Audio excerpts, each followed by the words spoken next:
लै गाइज अरूलाई सचेत गराउँदै आफ्नो धान पनि डुब्न पुग्यो र सबै धानलाई भिजाउन पुग्यो हामीहरू। यो बर्खाले गर्दा सारा धान हाम्रो नष्ट भएछ। त्यही पनि हेरौँ आज कस्तो हुँदो रहेछ यो नष्ट भएको धानहरू। धेरै खेर गयो, उम्रिसक्यो धान। लगभग 10 दिनभन्दा बढी नै भइसक्यो काटेको धान। हाम्रो धान हो यो सबै धान हो हैन। अब यो भारी वर्षाले गर्दाखेरि सबै धान नष्ट हुनु गएको छ। सारा किसानहरू मरेका छन्। हाम्रो मात्रै हैन, हजारौंको लाखौंको किसानहरूको धान खत्तम हुन पुगेको छ। र हाम्रो त्यसमध्ये पनि हाम्रो पनि परेको छ। यो धान भिजेर उम्रिनु साथसाथ अब खत्तम भइसक्यो। खोइ काम लाग्ने हो कि हैन मलाई थाहा छैन। त्यही पनि हेरौँ अब यसलाई। माथि सुकिसक्यो, यसलाई एकचोटि पल्टी गरी हेर्नुपर्छ किनकि मुनितिर अझै भिजिरहेको छ, सुकेको छैन। अब मुनितिर सुकाउनको लागि हामी यसलाई फर्काउने छौँ। अर्कोपट्टि पल्टी गरेर सुकाउनु पर्ने हुन्छ। सो हेरौँ आज कस्तो हुँदो रहेछ र यो कसरी पल्टाउने भन्ने मलाई त थाहा छैन। बाबा सिकाउनु हुँदैछ आज कसरी पल्टाउने भनेर। हातले पल्टायो भने झन् यो धानको बालाहरू चुटिँदो रहेछ, भाँचिँदो रहेछ किनकि यो अलरेडी गलिसक्यो, मतलब कुहिसक्यो। अब यो पल्टाउँदा बित्तिकै यो फर्क गइहाल्छ, यो काम छैन। यसलाई अब फर्काउनलाई बाँसको सहायताले हामी फर्काउनेछौँ। सो हेरौँ अब कस्तो हुँदो रहेछ। अहिले यता सारा धानहरू हाम्रो किसानहरूको डुबेर नष्ट भएको छ। डुब्नु भिजेर नष्ट भएको छ। 10 दिनभन्दा बढी नै भइसक्यो। 6-7 दिन त पानी नै पर्यो होइन। त्यो दिन 2 दिन घाम लगाउनु पर्ने हुन्छ। सो हेरौँ अब यो धान कस्तो हुनेछ। अब यो खानु मिल्छ मिल्दैन थाहा छैन हामीलाई। यो पल्टी गर्ने बेला म अझै देखाउने छु। ल तपाईँहरू कहीँ कतैबाट हेर्दै हुनुहुन्छ भने हेर्नु है। सो हाम्रो धान त भिजेर यस्तो भएको छ। तपाईँहरूको पनि भिजेछ भने यो तरिकाले पल्टी गर्न सक्नुहुन्छ। हेर्नु है, पल्टी गर्दैछन्। हाम्रो धान सबै भिजेर यो नयाँ तरिका यसरी हातबाट त कहिले हो कहिले होइन। यो लट्ठीलाल छिटो हुँदो रहेछ। तपाईँहरूको पनि भिजिरहेछ भने तपाईँहरू पनि यसरी नै पल्टी गर्न सक्नुहुनेछ। हामी त बेलैमाथि पल्टी गर्न थाल्यो। तपाईँहरू पनि छिटो गर्नु होला है, नत्र फेरि पानी पर्ने सम्भावना धेरै छ। आज चाहिँ घाम चर्किरहेको छ, त्यसैले आज हामी पल्टी गर्दैछौँ। यति चाहिँ सकियो हाम्रो त होइन। गर्दैछौँ पल्टी सल्टी गरिदिएर आज चाहिँ बटाल्न सुरु गर्यो होइन। यस्तो भएपछि अब फेरि यसलाई उठाउनु पर्छ। उठाएर हामीहरू ठेसर प्रोसेस चल्दैछौँ। ल आज निकै घाम चर्किएको हुनाले हामीहरू यो सबै सुकेपछि हामी उठाउन थाल्यौँ। उठाएपछि फेरि यसलाई बोक्नु पर्ने हुन्छ। बोकेर फेरि एक ठाउँमा जम्प गर्नुपर्छ। त्यसपछि फेरि ठेसर आउँछ। ल है, यो पल्टी गर्दाखेरि आज पल्टी गरेर यस्तो भयो। अब यो उठाउनु पर्ने भयो।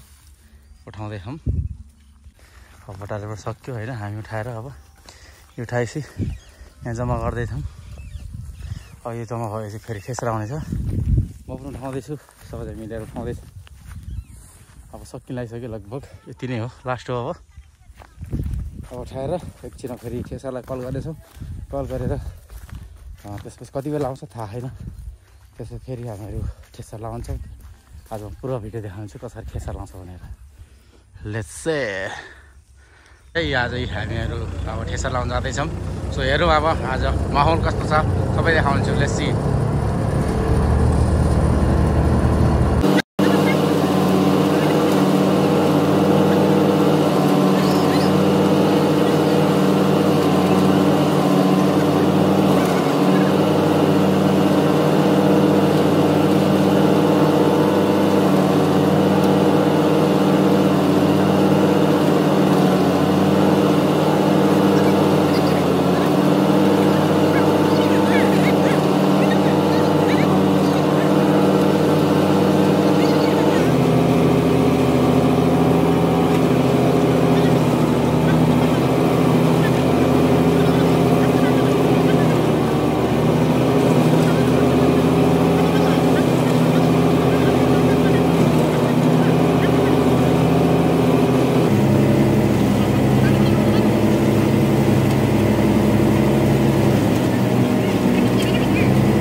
टोटोमा जाने समरको यही हो प्रोसेस तपाईँहरू पनि कतै लाउँदै हुनुहुन्छ भने केयर फुल ल्याउनु होइन धेरै धान खाँदो रहेछ ल यो हाम्रो भेनाजु आज हाम्रो फ्यामिली भोज भइरह यहाँ सब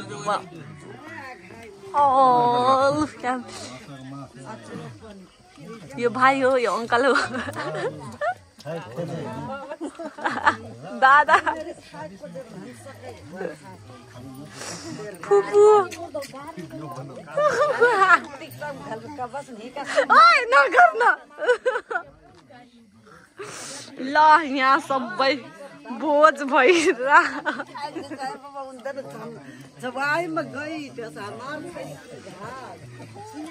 मलाई बोल्न आएन ल बोल्न चाहिँ आएन ल